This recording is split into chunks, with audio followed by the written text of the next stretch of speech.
Hello everyone, in this video I will show you how to lace Nike Air Jordan 4's using the standard method. Using this method you can also lace other shoes that you have washed or for some reason you need to lace using the standard method. So let's get started. First, thread the laces through the bottom 2 holes. Then take the right end of the lace and thread it from below through the second spigot hole.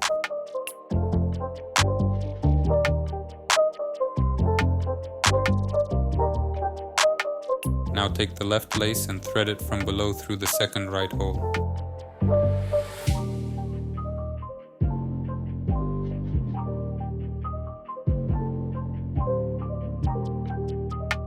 Then take the right lace and thread it through the left hole from below.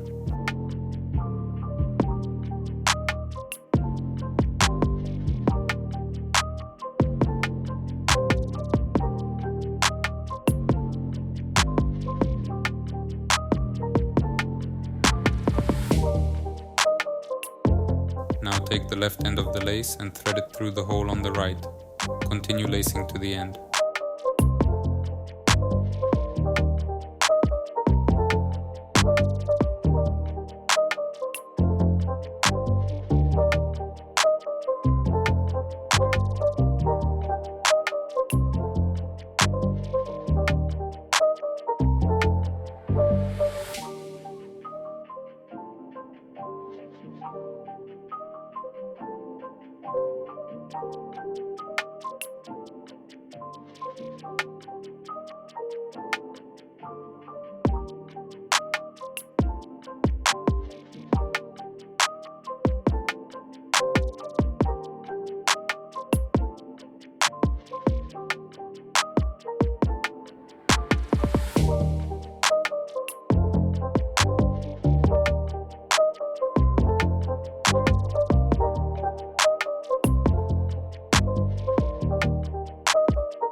If you found this video useful, you can put a like, write a comment and subscribe to the channel. Thank you.